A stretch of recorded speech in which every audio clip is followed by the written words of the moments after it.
우리 잠시 기도하겠습니다.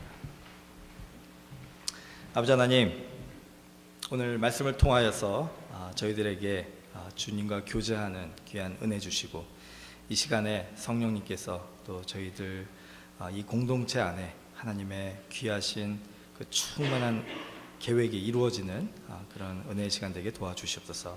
예수님의 이름으로 기도합니다. 아멘. 오늘은 저희들이 이 교회와의 언약에 대해서 같이 살펴보려고 하는데요. 제가 오늘로 이 언약 시리즈를 마치려고 하다가 설교를 준비하는데 아무래도 한 2시간은 해야 될 것 같아요. 그래서 이거 도저히 안 되겠다 생각이 돼서 여러분들에게 양해를 구하고, 오늘 저희들이 교회와의 언약 1부를 하고, 다음 주에 교회와의 언약 2부를 하겠습니다. 그러니까 오늘 들으신 말씀을 일주일 동안 잘 기억하시고, 마치 우리 한국의 그 드라마 보시듯이 기대하시는 마음으로 또 다음 주에도 또 우리 말씀에 우리가 귀 기울이는 시간 되기를 바랍니다.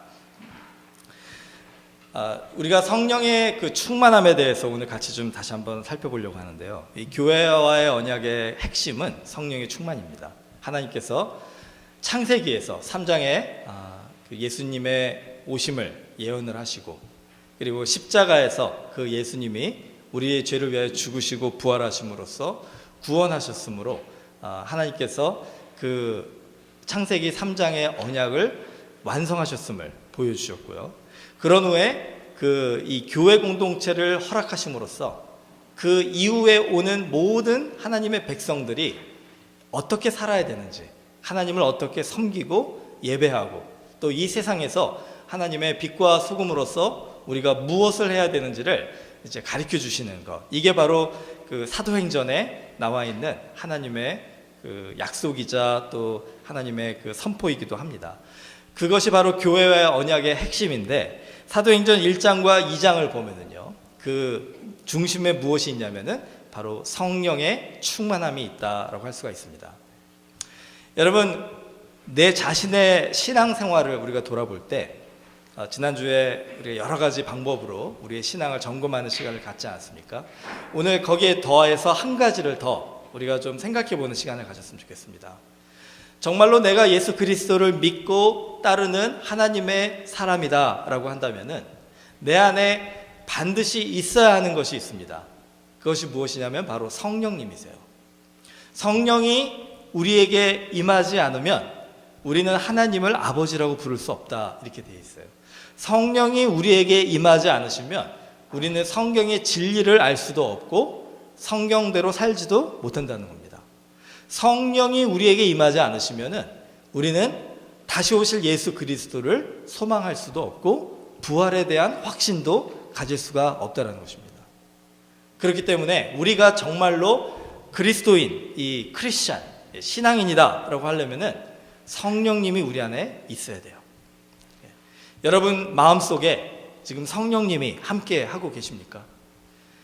우리 프린스턴 한인 장로교회의 이 교회 공동체에 성령님이 함께 하고 계십니까? 이 질문은 우리가 끊임없이 우리 스스로에게 물어봐야 되는 질문입니다.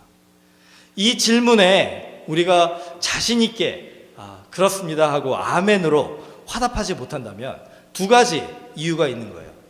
첫 번째는 내 안에 성령님이 안 계시는 거죠. 교회를 다니고 기독교인이라는 껍데기는 있는데 내 안에 성령님이 계시지 않는다면 그 알맹이는 없는, 그 빈 껍질에 불과하다는 거예요. 아주 심각한 문제입니다. 만약에 여기 계신 우리 성도님들 중에 내 안에 성령님이 계시다는 것에 대해서 확신을 가지지 못하시는 그런 상황에 있다고 한다면 오늘 예배 잘 오셨어요. 오늘 말씀을 들으시면서 우리가 정말로 성령님의 그 임재하심을 경험하는 것이 무엇이고 성령의 그 확신을 갖는 것이 무엇인가를 한번 귀 기울여서 들으시고 또 기도하시면서 성령님을 초대하시는 시간을 가지시길 바랍니다. 제가 생각할 때 대부분의 분들은 이미 예수 그리스도를 구주로 영접하심으로 하나님의 성령이 우리의 마음속에 임하셨으리라고 생각을 합니다. 근데 그럼에도 불구하고 이 질문, 내 안에 성령님이 임재하고 계시는가에 대해서 자신 있게 대답하지 못하시는 이유가 있다. 그것이 무엇이냐면 바로 성령님이 충만하게 거하지 못하시기 때문이라는 거예요. 여러분 이 욕조에, 화장실의 그 욕조에요, 가끔 이렇게 물이 이렇게 셀 때가 있습니다. 저희도 그래가지고 지금 이제 고쳐보려고 지금 이렇게 하고 있는데, 이게 손잡이를 아무리 세게 닫아도 물이 한두 방울씩 똑똑 떨어질 때가 있다라는 거예요. 예. 그래서 이제 물이 아까우니까 그거를 이제 그릇을 거기다 갖다 놓고 물을 좀 담아서 그걸 재활을 해서 쓰려고 그렇게 했거든요. 밤이 새도록 똑똑 떨어지는데, 예, 밤이 지나고 나니까 그게 그릇을 가득 채우고 물이 넘쳐났더라고요. 똑똑 떨어지는 그 한 방울 한 방울을 생각할 때는 아무것도 아닌 것 같은데, 밤이 이렇게 새도록 떨어지는 거를 이렇게 쌓아놓으니까 그게 이 그릇을 차고 넘치게 할 만큼의 그런 물이 떨어졌던 거예요. 여러분, 여러분의 마음속에 성령님이 계실 때 여러분이 자신 있게 그거를 고백하지 못한다면 아마 그런 상황이 아닌가 생각이 됩니다. 우리가 세수하거나 샤워할 때 물을 확 틀면 물이 콸콸 흘러내리잖아요. 그러면 물이 켜져 있구나, 물이 이렇게 내리는구나 확실하게 알 수 있는데, 물을 닫은 다음에 그 한 방울 두 방울 떨어지는 것 같은 상황에서는 이게 물이 있는지 없는지도 모르는 그런 상황이라는 거죠. 우리의 마음속에 만약에 성령님이 확실히 계시다는 거, 정말 함께하고 계시다는 게 느껴지지 않고 자신 있게 고백이 되지 않는다면 아마 성령님이 안 계시는 것이 아니라 성령님이 우리 마음에 아주 외진 구석에 그렇게 쭈그리고 계시는 걸 수도 있다는 거예요. 우리 스스로 성령님을 그 자리에 밀어놓고 마치 성령님이 계시지 않는 것처럼 우리가 살아갈 때가 있다는 것이죠. 다시 말해서 성령의 충만함이 우리 안에 있지 않기 때문에 성령님과 함께하는 삶을 우리가 날마다 경험하지 못하는 것일 수 있습니다. 만약에 여러분이 그런 상황이라고 한다면요, 그러면 그것도 큰 문제입니다. 왜냐하면 하나님이 주신 이 엄청난 성령의 복을 우리가 하나도 쓰지 못하면서 이 어려운 거치고 험한 인생을 살아가고 있다는 거예요. 하나님께서 우리에게 십자가에서 죽으시고 부활하시기까지 그렇게 희생하시면서 주시기를 소망하셨던 그 성령의 충만함이 우리에게 있을 수 있는데 우리가 그거를 거부하고 살아가고 있다는 거죠. 그것도 문제가 있다는 것입니다. 그래서 오늘 같이 우리가 말씀을 보면서 첫 번째든 두 번째든 좀 문제를 해결받고 돌아가시는 시간 됐으면 좋겠어요. 그냥 빈 껍질만 가지고 그런 신앙생활을 것이 아니라 그냥 한두 방울 똑똑 떨어지는 그런 아쉽고 목마른 그런 신앙생활을 하는 것이 아니라 물이 콸콸 넘쳐 흐르듯이 우리 안에 성령님이 충만하게 임해서 우리가 하나님을 찬양하고 감사하고 그 하나님의 성령의 감동하심으로 감격하면서 살아가는 신앙생활. 여러분, 우리가 그렇게 신앙생활을 하면서 살 수 있다면은 여러분 한번 그런 인생을 하나님 앞에 기도해 보지 않겠습니까? 자, 오늘 주신 사도행전 1장 6절에서 8절 말씀 다시 한번 보겠습니다. 제가 읽겠습니다. 그들이 모였을 때에 예수께 여쭈어 이르되 주께서 이스라엘 나라를 회복하심이 이때니까 하니 이르시되 때와 시기는 아버지께서 자기의 권한에 두셨으니 너희가 알 바 아니요 오직 성령이 너희에게 임하시면 너희가 권능을 받고 예루살렘과 온 유대와 사마리아와 땅끝까지 이르러 내 증인이 되리라 하시니라. 자, 오직 성령이 너에게 임하시면 두 가지 사건이 일어난다고 예수님은 말씀하고 계시는 거예요. 첫 번째는 어떤 사건이 일어나냐면 너희가 권능을 받는다 이렇게 얘기하고 있어요. 권능을 받는다. 그리고 두 번째는 내 증인이 될 것이다 이렇게 얘기하고 계십니다. 자, 여러분의 삶 속에 성령이 충만하게 임하시면 이 두 가지의 사건이 일어나야 된다는 거예요. 그걸 우리가 소망해야 됩니다. 오늘 같이 이 두 가지를 볼 텐데, 첫 번째로 성령이 우리에게 임하시면 우리가 하나님의 권능을 받게 됩니다. 저를 좀 따라해 주세요. 성령이 나에게 임하면 하나님의 권능을 받게 됩니다. 예. 이 권능이라는 단어는요, 좀 우리가 잘 쓰지 않는 단어잖아요. 이게 뭐 파워, 능력 이렇게 표현하기도 하고 힘 이렇게 표현하기도 하는데, 이게 그 성경, 신약 성경이 쓰여진 헬라어의 그 원어를 보면은요, 이 권능이라는 단어가 헬라어로는 뭘로 표현이 되냐면 두나미스라고 표현이 되어 있습니다. 한번 우리 같이 따라해 주실래요? 두나미스.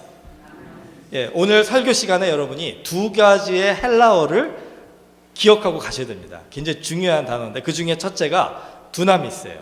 예, 왜 이게 중요하냐면요, 여러분 그 다이너마이트 아시죠? 예, 다이너마이트가 그 어디에서 그 영어 단어가 유래가 됐냐면은 이 두나미스라는 헬라어에서 유래가 됐다는 거예요. 비슷한 발음 아닙니까? 그래서 다이너마이트를 이 스펠링을 보면은 이 두나미스가 유래가 됐음을 우리가 알 수가 있는 그런 스펠링이 있어요. 이 두나미스는 그냥 힘이 있어 보이는 것이 아니라 이 다이너마이트, 그 폭탄과 같이 폭발력이 있는, 그냥 그것이 그 두나미스가 임하면은 터져버리면은 안정된 그 환경이 완전히 뒤죽박죽이 돼버리는 그런 힘을 생각하시면 돼요. 그래서 이 하나님이 주시는 권능, 이 두나미스는 마치 이 쓰나미 아시죠? 그 태풍이 일었을 때 마치 그 홍수가, 그 물결이 이렇게 홍수같이 이렇게 밀려 나온 그 쓰나미 있지 않습니까? 이 영적인 쓰나미라고 생각하시면 됩니다. 그 일본의 그 소니 건물에 보면은요, 그 빌딩에 이렇게 빨간색 화살표가 한 중간 정도에 있어요. 그 일본말로 써져 있어가지고 그 다른 걸로는 몰랐지만 그 신문을 보니까 그 화살표가 중간에 있는 아주 높은 곳에 있는데, 그 화살표가 뭘 상징하냐면은 일본의 그 쓰나미가 그 왔을 때 물이 거기까지 찼다라는 거를 그 표현하는 화살표래요. 그래서 시민들이 이 쓰나미에 대한 경각심을 가지게 하기 위해서 그랬다고 합니다. 쓰나미가 일어나면은요, 그 도시는 완전히 뒤죽박죽, 아주 완전 모든 것이 다 무너져 버리는 혼돈 속에 빠지게 됩니다. 그 쓰나미에게 모든 것이 휩쓸려져 버려가지고 그 가만히 있을 수 없는 그런 상황까지 이렇게 이르게 되는, 그 많은 사람들이 정말 그것 때문에 삶의 송두리째, 그 뿌리째 뽑혀져 버리는 그런 상황을 가져오게 된다는 거예요. 성령의 두나미스, 성령의 권능이 휩쓸고 간 사람의 마음도요, 그 사람의 삶도 바로 이렇다라는 거예요. 그 다이너마이트가 터져버리듯이, 쓰나미가 휩쓸고 지나가듯이 성령이 함께 하셔서 그 마음을 흔들고 지나가시면은, 충만하게 그 안에 채워지면은 그 사람의 마음과 그 사람의 삶은 완전히 쓰나미가 지나가고 간 것처럼 아주 그 뒤죽박죽, 아주 혼돈과 파괴와 무너짐의 상황이 된다는 겁니다. 여러분 좀 의아하지 않으세요? 성령이 우리에게 충만하게 임하면 우리가 막 기쁨이 있고 복이 있고 감사가 있고 찬양과 은혜가 넘칠 것 같은데, 그것이 있기 바로 전에 먼저 어떤 상황이 있냐면은 내 삶에 안정되게 그렇게 살아가던 삶이 완전히 뿌리채 뽑혀져 버리는 그런 엄청난 사건이 내 안에 먼저 일어난다는 거예요. 그게 바로 사도행전 1장 8절에 그 약속하신 그런 은혜다 할 수 있습니다. 여러분 사도행전 2장으로 가면은요, 이 성령이 그 충만하게 임하시면서 지나간 그 마가의 다락방의 상황을 지금 설명하는 것이 나옵니다. 2장 1절을 제가 읽어드리겠습니다. 오순절 날이 이미 이르매 그들이 다 같이 한 곳에 모였더니 호련히 하늘로부터 급하고 강한 바람 같은 소리가 있어 그들이 앉은 온 집에 가득하며 마치 불의 혀처럼 갈라지는 것들이 그들에게 보여 각 사람 위에 하나씩 임하여 있더니 그들이 다 성령의 충만함을 받고 성령의 말하게 하심을 따라 다른 언어들로 말하기를 시작하니라.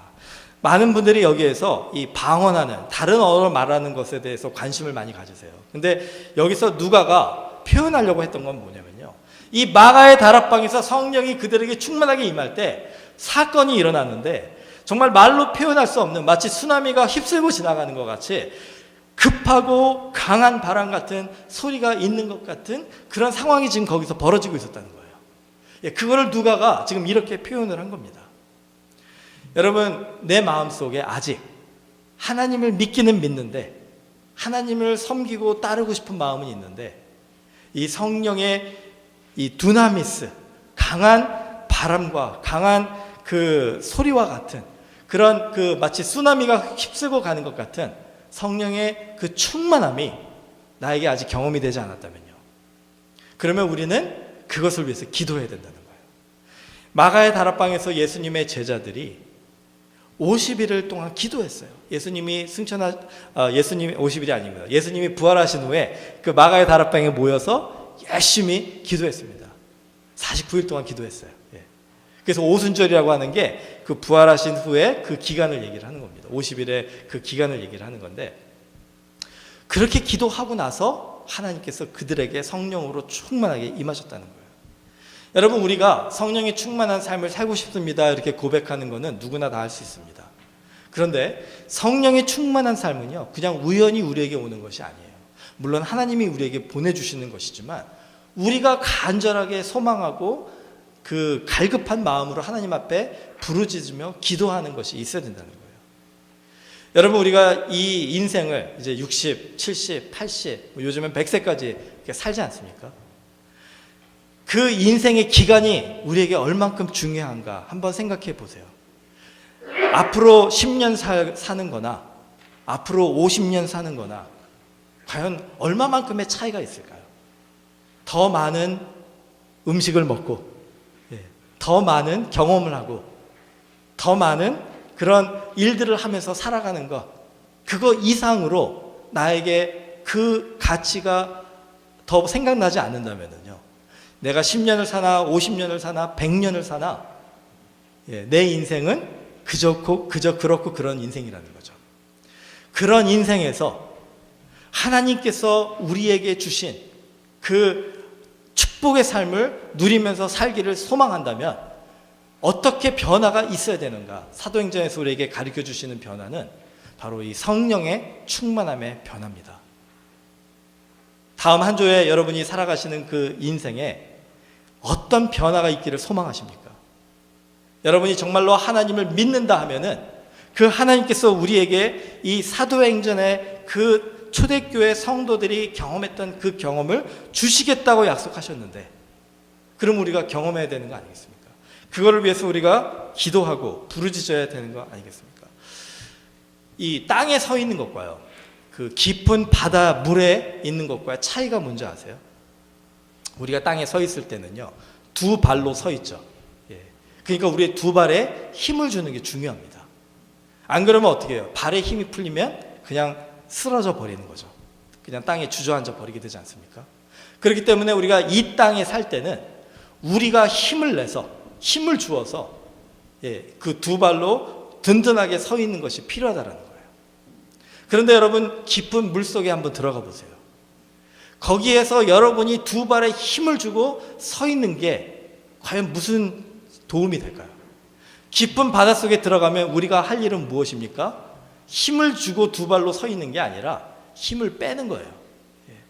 깊은 바닷속에서 우리가 할 일은 무엇이냐면 그 바다의 물결에 우리의 몸을 맡기는 것입니다. 신앙생활에서의 그 비밀, 그 기독교의 신비라고 하잖아요. 신앙의 신비라고 하잖아요.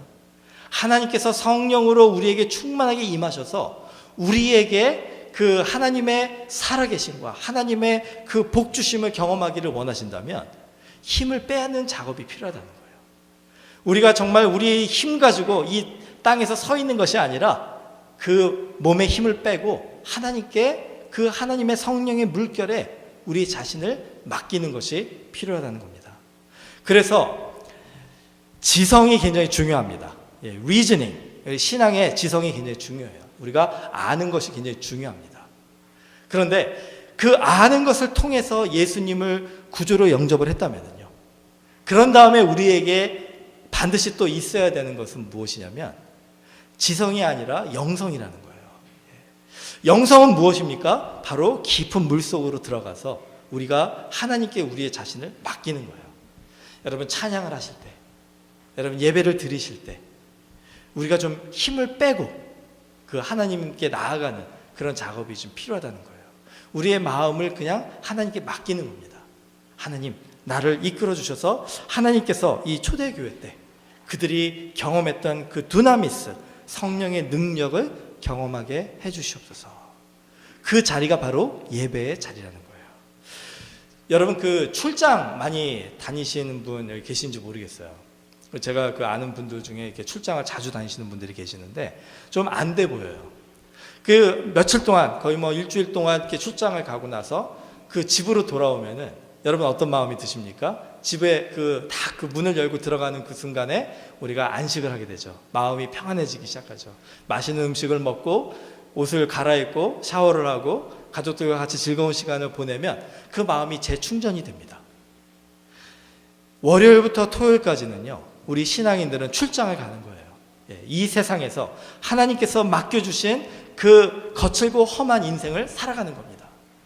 그런데 주일날 교회를 와가지고 우리가 무엇을 하는 거예요? 여기에서 이제 안식을 하는 거죠. 교회는 영적인 집과 같기 때문에 여기에서 우리가 옷을 좀 벗고 사람들에게 보여주려고 잔뜩 우리가 우리 스스로를 포장했던 그 모습을 다 벗어버리고 하나님 앞에 솔직하게 나아가서 편안하게 영적인 맛있는 음식을 먹고 사랑하는 우리 가족, 이 영적인 가족들과 함께 즐거운 교제들을 나누고 그리고 주님 안에서 하나님과 교제하며 주님이 보내주시는 이 성령의 물결 속에서 우리가 안식하는 것. 그게 바로 예배의 목적 아닙니까? 그게 바로 교회가 해야 되는 거 아닙니까? 이런 교회가 되게 하소서라고 우리가 얘기를 할 때 바로 우리 교회가 그런 교회가 된다면 여러분 이 예배의 자리에서 여러분에게 주시는 성령의 충만하심으로 여러분이 매주 재충전이 되신다면 여러분의 마음이 어떨까요? 예수님이 좋은 걸 어떡합니까? 라는 그런 고백이 자연스럽게 우리 안에 나오지 않겠습니까? 제가 아까 말씀드렸잖아요. 그 4월 말에 부흥회 때 우리가 이웃들을 초대하십시오. 여러분 이웃을 초대할 때 제가 2년 전에 이 말씀을 좀 드린 게 아직도 기억이 나요. 여러분이 전도를 위해서 이웃을 초대할 때 어떻게 하십니까? 제가 어떤 때는요 전도하지 말라고 부탁할 때도 있습니다. 왜 그런지 아세요? 참 재밌지 않습니까? 이게 저희 교회 같은 경우에는 열심히 전도를 해가지고 교회 이 자리를 좀 채워야 되잖아요. 그런데 어떤 때는요 제가 성도 여러분들께 제발 부탁하니까 나가서 전도하지 말아달라고 그렇게 부탁하고 싶을 때가 있어요. 막 여기까지 올라오는데 말씀을 못 드릴 때가 많습니다. 왜 그런지 아세요? 왜냐면요 전도가 뭔지를 우리가 온전하게 이해하지 못하고 전도하면은 전도한 사람도 시험 받고 전도 받은 사람도 시험 받기 때문에 그래요. 여러분 전도가 뭡니까? 전도는요 정말 교회 안에서 성령의 임재하심을 경험하고 성령의 충만하심으로 하나님이 누구신가를 우리가 온전하게 체험해서 정말 예수 그리스도가 우리 안에서 너무나도 좋은 거예요. 그 주님을 만나고 그 주님과 교제하고 그 주님의 사랑을 받고 그 주님을 사랑하는 것이 너무나도 좋은 거예요. 교회가 너무나도 좋은 거예요. 그래서 세상에 나가서 이 좋은 예수님, 이 좋은 소식, 이 기쁜 소식을 사람들한테 전하는 것, 이게 전도라는 거예요. 도를 전한다. 그 도가 뭡니까? 바로 예수 그리스도의 기쁜 소식을 전하는 거예요. 그렇기 때문에 그 예수님이 나에게 좋은 소식이 아닌 분들은요 가능하면 전도 안 하시는 게 좋아요. 왜냐하면 여러분이 전하는 그 도가 다른 사람들한테는 굉장히 슬픈 소식이, 화가 나는 소식이 될 수도 있기 때문에 그렇습니다.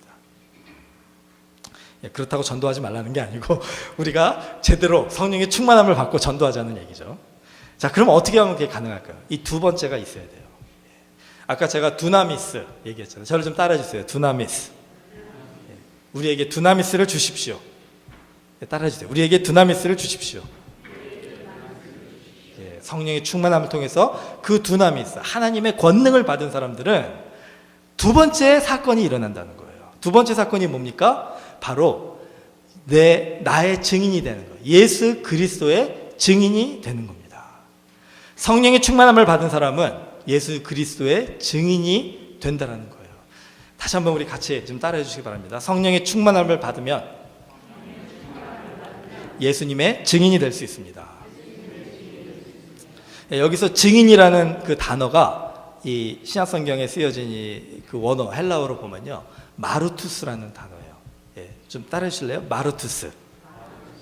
그래서 이 두나미스, 마르투스 이 두 가지는 좀 잘 기억해 주시면 아주 도움이 많이 될 겁니다. 자, 마르투스라는 단어, 이 증인이라는 단어도 굉장히 우리가 귀에 익은 단어입니다. 그 순교라는 영어 단어가 마러라는 단어가 있어요. 그 이 마터라는 그 단어가 어디에서 유래가 됐냐면 이 마르투스라는 이 증인이라는 단어에서 유래가 됐다는 거예요. 순교는 뭐냐면요, 내가 경험하고 내가 보고 듣고 내가 깨닫고 내가 아는 예수 그리스도를 증거하는 게 순교예요. 증거하다 보면 사람들이 하지 말라고 하잖아요.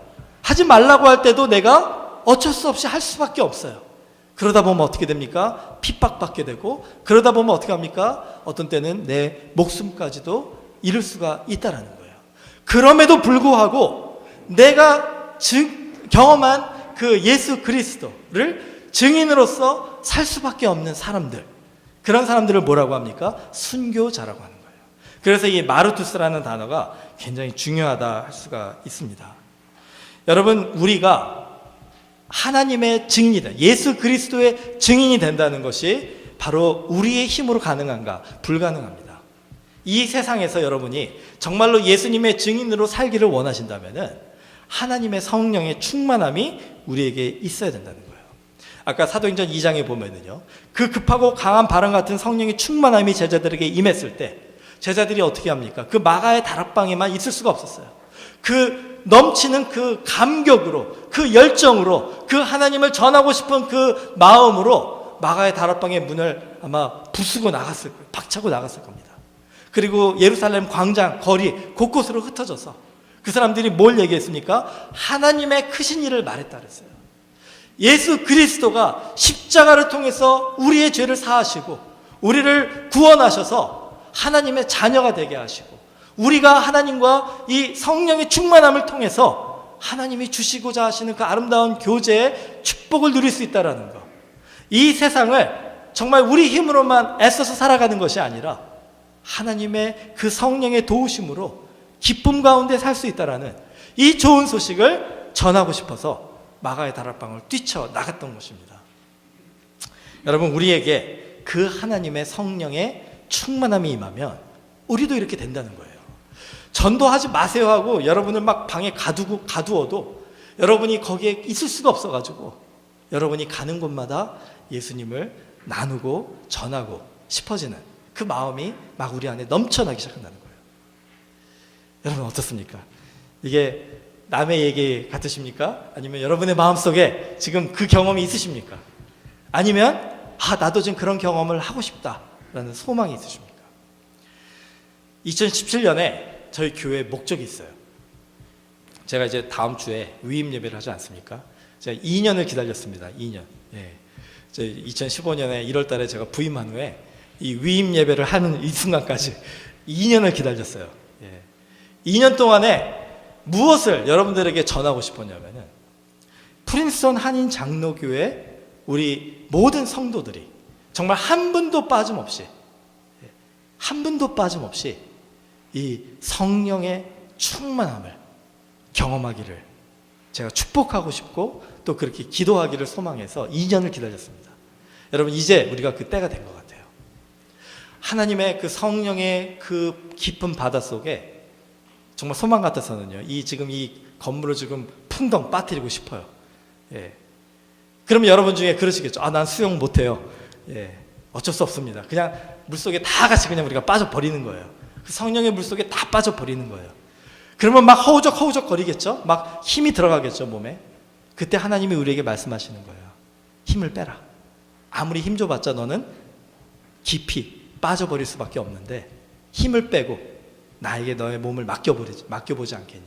나에게 너의 삶을 맡겨보지 않겠니? 여러분, 우리가 한번 그 성령의 이끄심에 같이 동참해보는, 같이 빠져보는 그 경험을 해보지 않으시겠습니까? 저희 교회가요, 그 경험이 없이는요, 제가 장담합니다. 제가 보장합니다. 오늘 우리 보시는 우리의 모습이 앞으로 3년 후의 모습일 거예요. 오늘 보시는 이 교회의 모습이 앞으로 10년 후의 모습일 겁니다. 40년 후의 모습일 거예요. 하나도 바뀌지 않을 겁니다. 성령의 충만함이 없는 교회는요, 그저고 그런 교회밖에 될 수가 없기 때문에 그래요. 여러분, 우리가 좀 솔직해져야 될 것 같아요. 이대로 가면 안 됩니다. 하나님께서 우리를 이렇게 신앙생활하라고 부르시지 않으셨다는 거예요.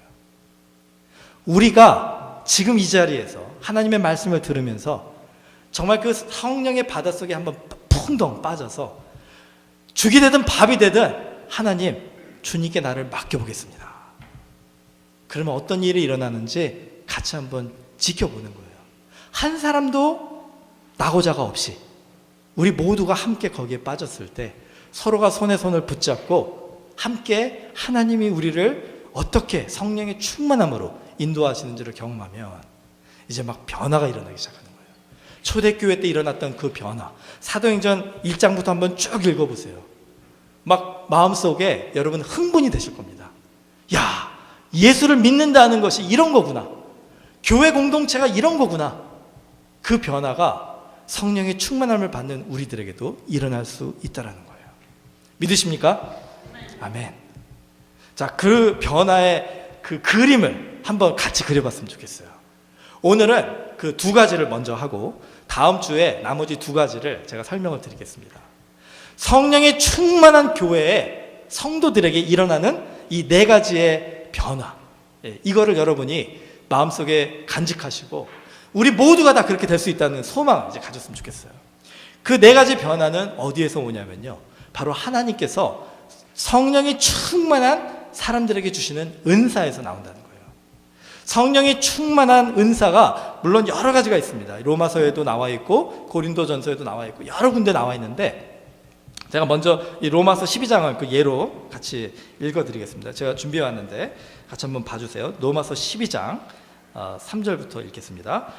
내게 주신 은혜로 말미암아 너희 각 사람에게 말하노니 마땅히 생각할 그 이상의 생각을 품지 말고 오직 하나님께서 각 사람에게 나누어 주신 믿음의 분량대로 지혜롭게 생각하라.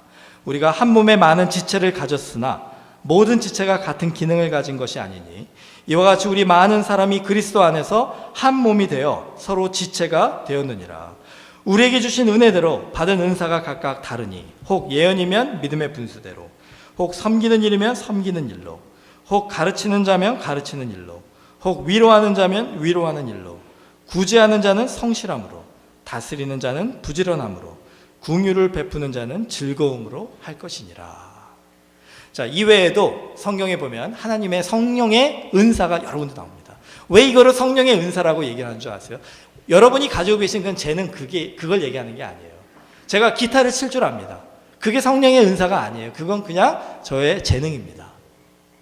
여러분이 잘하시는 그 재능은 그냥 여러분이 살면서 개발하신 재능이에요.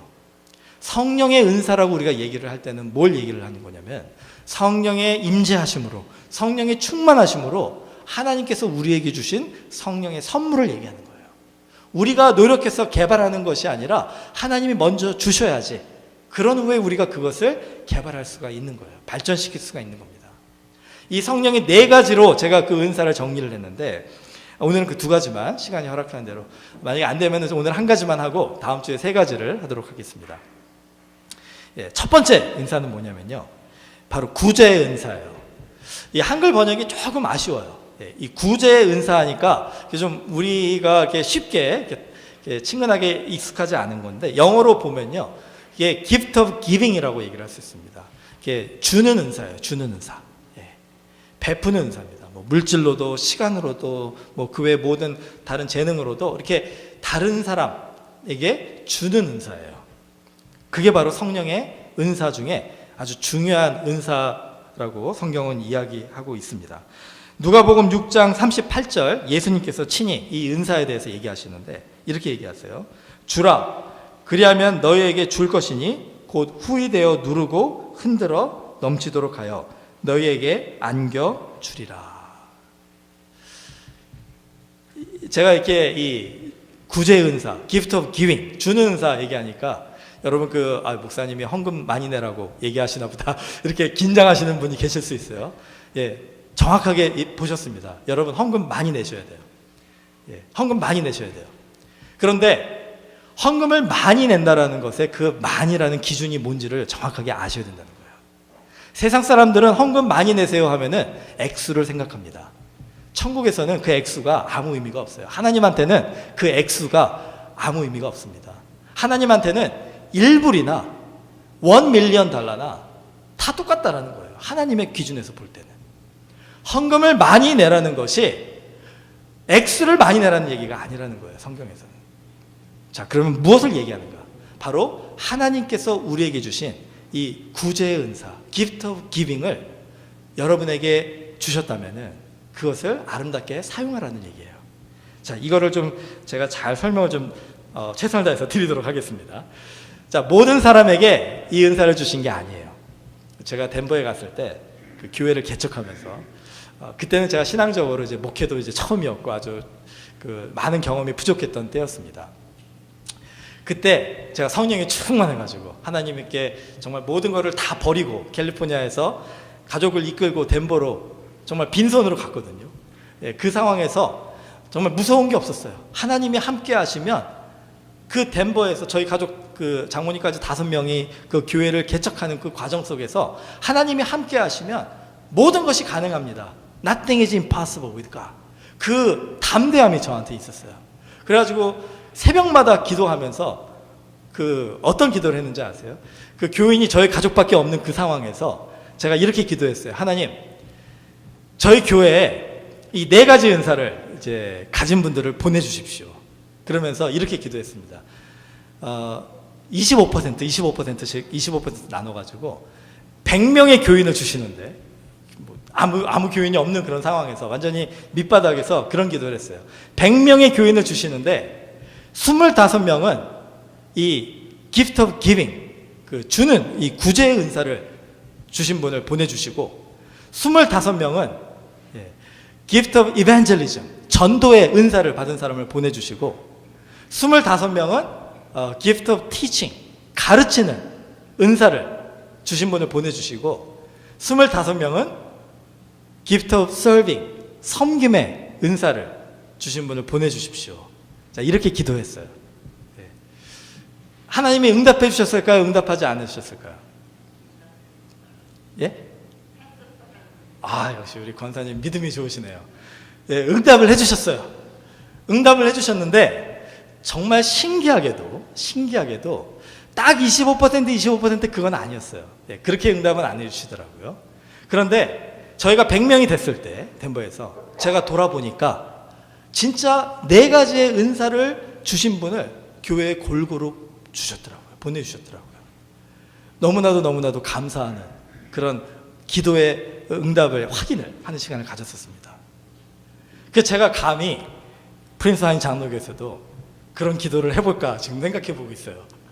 여러분 중에 뭐 25명은 아니지만 여러분 중에 하나님께서 정말로 그 gift of giving, 이 구제의 은사를 주신 분이 있으셨으면 좋겠어요. 그때는 제가 보내달라고 했지만 오늘은 여러분에게 좀 도전하고 싶습니다. 여러분 정말로 하나님께서 여러분에게 그 구제의 은사를 주셨다면 여러분이 그 구제의 은사를 사용하면서 사셔야 되거든요. 그런데 어떤 분은 그러세요. 그러면은 내가 계속 주는 삶을 살아야 되잖아. 예, 계속 헌금 많이 해야 되잖아. 예, 계속 이웃들 어려운 사람들 보면 자꾸 내가 돈을 또 써서 나눠줘야 되고 또 막 대접해야 되고 그거 부담돼서 어떡하나. 예, 여러분의 마음에 그런 마음이 드시면은 아직까지 은사를 못 받으신 거예요. gift of giving, 그 구제 은사를 받으신 분은 어떤 사람이냐면은 그게 즐거운 거예요. 그게 기쁜 거예요. 여러분 성경에 보면요, 예수님이 그 구제 은사를 받은 사람을 아주 잘 설명해 주는 부분이 나옵니다.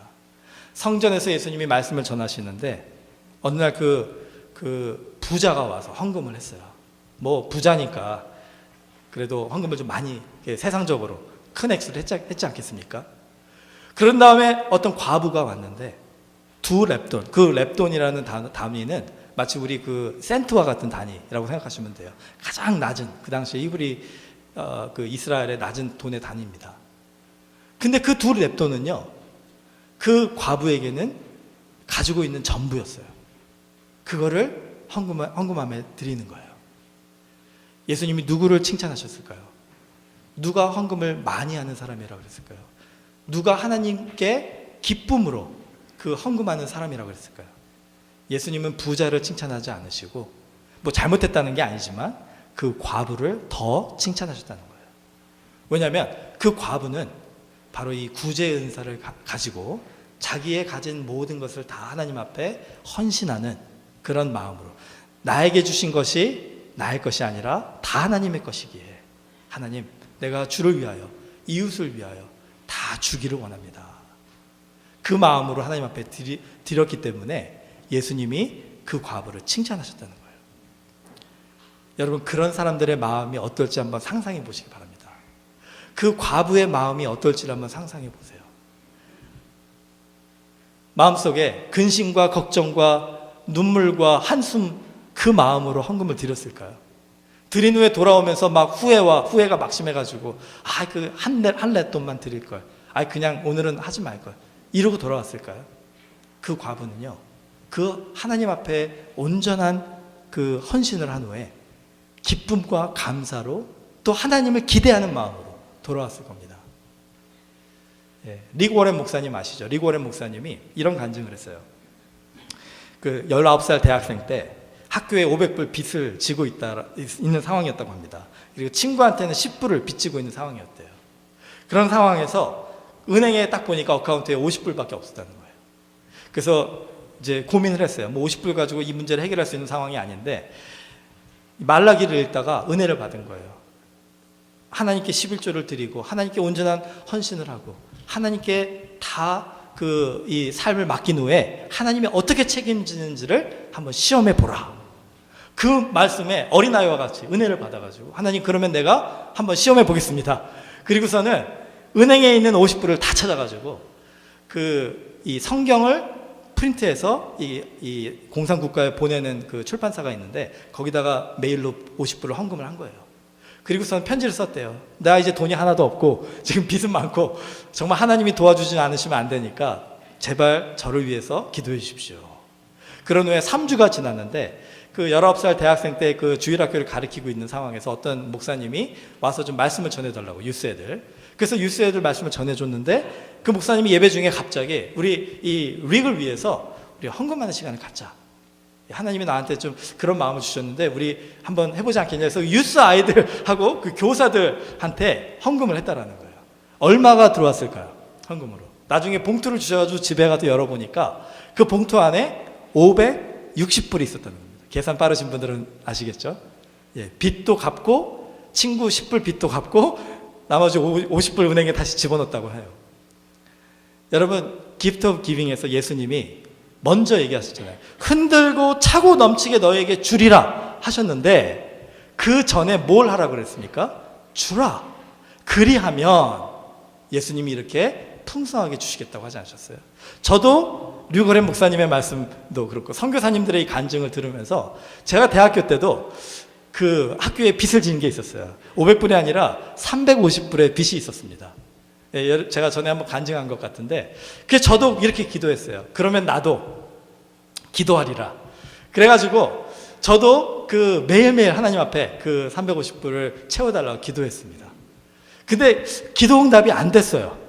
제가 생각할 때는 제 은행 어카운트에 조금 있었는데 그거 온전하게 드리지 못해서 그런 건가 하는 생각도 좀 있는데, 여하튼 기도 응답이 안 돼가지고 어떤 상황이 됐냐면, 릭 워렌 목사님은 빚을 다 갚고 학교를 계속 다녔는데 저는 학교를 쫓겨났어요. 350불을 못 내가지고. 그래서 휴학을 하게 됐습니다. 그 친구 집에 얹혀서 당분간 이렇게 한 학기 정도 살게 됐습니다. 돈을 모을 때까지. 하나님께서 왜 제 기도는 응답을 안 해주셨을까? 근데 그 친구 집에 살면서, 친구 집에, 그러니까 저 같은 경우에는 물론 제가 돈이 하나도 없으니까 주지는 못했지만 제 마음을 하나님 앞에 헌신했거든요. 온전하게 하나님 앞에 헌신했는데 왜 응답을 안 해주셨을까?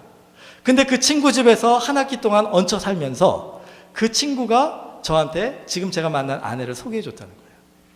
저는 물론 학교에서 쫓겨나서 그런 응답을 못 받았지만 더 많은, 더 풍성한, 더 기쁜 응답을 받은 게 뭐냐면 바로 저의 아내를 하나님께서 주셨다는 거예요. 차고 넘치고 흔들게 주신 응답이 아니겠습니까? 여러분, 오늘 제가 좀 도전해 보고 싶어요. 이게 남의 얘기 같으시죠? 그런데 이 이야기들이요, 바로 오늘 여러분의 간증이 될 수도 있다라는 거예요. 여러분이 만약에 이 구제의 은사, 기프트 오브 기빙이 아직 없으시다고 하면 거부하지 마세요. 왠지 아세요? 먼저 여러분이 하나님 앞에 헌신하고 그 은사를 위해서 기도하시잖아요. 그러면 손해보는 장사 절대로 아닙니다. 하나님이 여러분에게 차고 넘치고 흔들도록, 막 충만하도록, 여러분이 이 주는 사역을 잘 감당할 수 있도록 채워주실 거예요. 그러기 위해서는 먼저 우리가 하나님 앞에 드리는, 이웃을 위하여 주는 사역이 있어야 된다는 거죠. 한번 해보세요. 내 안에 그 은사가 있는지 없는지 모르시면은 확인하는 방법은 아주 간단합니다. 여러분이 주시는 거예요. 하나님 앞에 헌신하는 거예요. 드리는 거예요. 지금 저는 액수를 얘기하는 게 아닙니다. 10불을 가지고 계시면은 그 10불에서 최선을 다해서 하나님 앞에 드리고 또 이웃을 위해 쓰세요. 내가 다 쓰고 남은 걸 드리는 게 아니라 먼저 하나님과 이웃을 위해 사용해 보세요.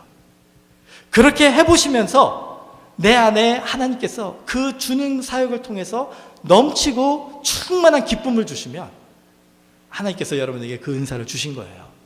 그러면 어떻게 해야 됩니까? 그거를 땅에 묻어서 썩이지 마시고 끊임없이 하나님을 위하여 헌신하시고 노력하시고, 그럴 때 하나님께서 누가복음의 그 축복을 우리에게 허락하시면 더 풍성하게 그 주는 사역이 이루어지는 겁니다. 제가 덴버에 있었을 때 아까 말씀했잖아요. 그 은사를 주신 분이 처음부터 그렇게 되신 분이 아니에요. 너무나도 많은 걸 가지고 있었는데 너무나도 인색하고 너무나도 마음의 불안함을 가지고 살고 계시더라고요. 그래서 저는 그분은 기대도 안 했어요. 그런데 참 놀라운 게 한 1년 정도 지나고 나서 그분의 영적으로 아주 큰 시험을 받게 됐습니다. 아무것도 아닌데 시험을 받으시더라고요. 근데 그분을 위해서 기도하고 또 그분을 위해서 격려하는 많은 신앙인들이 그 열심히 도와줬는데 나중에 그 시험을 하나님이 그 기도로서 극복하게 도와주신 후에 이 진리를 깨달은 거예요. 그래서 그분이 이 하나님이 주신 은사를 발견하시고 그 은사를 사용하기 시작하니까 어떤 일이 일어나냐면 정말 그 이 누가복음 6장에 그 이 응답이 이루어지더라고요. 저는 소망합니다. 제가 여러 번 경험을 해봤기 때문에 여기 계신 분들 중에 분명히 있어요. 아니면 100% 다 있기를 소망하지만 혹시 아니라 할지라도 분명히 있습니다. 여러분, 오늘 제가 한 가지밖에 얘기를 못했지만 만약에 여러분의 마음속에 오늘 이 말씀을 들으면서 나도 그렇게 구제의 은사를 받아서 내 남은 인생을 정말 베풀면서 나누면서 하나님 그 주신 축복을 사람들과 함께 그렇게 그 간증하면서 살고 싶다, 여러분의 마음속에 그런 마음이 드셨다면은 지금 내가 얼마를 가지고 있고 내가 재산이 얼마고 내가 가지고 있는 재능이 얼마고 내가 가지고 있는 시간이 얼마, 이건 아무것도 아니에요. 하나님한테는 하나도 중요하지 않습니다. 여러분에게 그 마음을 주셨다면 오늘부터 기도하십시오. 하나님, 나에게 이 구제의 은사를 충만하게 주셔서 성령의 능력으로 충만하게 주셔서 내가 이런 삶을 살게 해주시옵소서.